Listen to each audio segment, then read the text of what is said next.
Hi అందరికీ నమస్తే. ఈరోజు ఎగ్ మసాలా గ్రేవీ కర్రీ ఎలా రెడీ చేసుకోవాలో చూసేద్దాం. ముందుగా ప్యాన్లో కాస్త ఆయిల్ వేసుకొని చాప్ చేసుకున్న ఆనియన్స్ అండ్ ఒక 4-5 పచ్చిమిర్చి, అలాగే 4-5 వెల్లుల్లి రెబ్బలు వేసుకొని మంచిగా రెడ్ కలర్ వచ్చేలాగా ఫ్రై చేసుకోవాలి. తర్వాత 1 టమాటోని యాడ్ చేయాలి, దట్టు ఫ్లేవర్ కోసం అనమాట. అది కూడా మంచిగా రెడ్గా ఫ్రై అయిన తర్వాత పక్కన పెట్టేసుకొని బాయిల్ చేసుకున్న ఎగ్స్ని క్రాస్లో నేను చూపిస్తున్నట్టు కట్ చేసుకోవడం వల్ల మంచిగా మసాలా ఎగ్కి పట్టి తినేటప్పుడు చాలా రుచిగా ఉంటుందన్నమాట. దాన్ని ఒక బౌల్లో ఆయిల్ వేసుకొని కారం, ఉప్పు, అలాగే కొంచెం పసుపుని యాడ్ చేసుకొని 1 మినిట్ వరకు మంచిగా ఫ్రై చేసుకోవాలి అన్నమాట. ఫ్రై చేసుకుని పక్కన పెట్టుకున్న తర్వాత మనం ముందుగా ఫ్రై చేసుకున్న ఆనియన్స్ దాన్ని మిక్సీ వేసుకోవాలి. అందులో ఒక 5-6 కాజుని నానబెట్టి పెట్టుకొని యాడ్ చేసుకోవాలి. అలాగే కాస్త కొత్తిమీర వేసి మంచిగా మిక్సీ పట్టుకొని పక్కకు పెట్టుకోవాలి.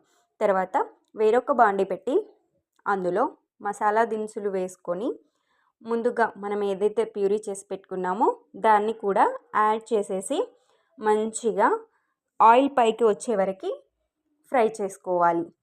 ఆయిల్ పైకి వచ్చిన తర్వాత కాస్త కారం, పసుపు, ఉప్పు వేసుకోవాలి. రుచికి తగినంత ఉప్పు వేసుకొని యాడ్ చేసుకొని కలుపుకోవాలి.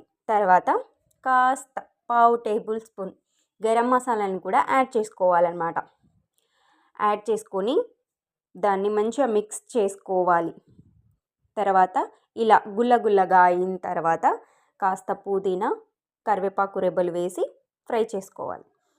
ఆయిల్ పైకి వచ్చిన తర్వాత 1 కప్పు పెరుగుని యాడ్ చేసుకొని కాస్త వాటర్ని కూడా యాడ్ చేసుకోవాలన్నమాట. తర్వాత ఆ ప్యూరీని ఆయిల్ బయటికి వచ్చే వరకు మంచిగా ఫ్రై చేసుకోవాలి.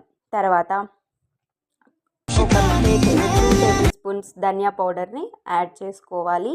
ముందుగా ఫ్రై చేసి పెట్టుకున్న ఎగ్స్ని కూడా అందులో యాడ్ చేసేసి ఫైనల్గా కొత్తిమీరతో గార్నిష్ చేసుకుంటే చపాతీలోకైనా, బగారా రైస్లోకి అయినా, లేదా ప్లెయిన్ రైస్లోకైనా చాలా టేస్టీగా ఉండే మన ఎగ్ మసాలా కర్రీ రెడీ.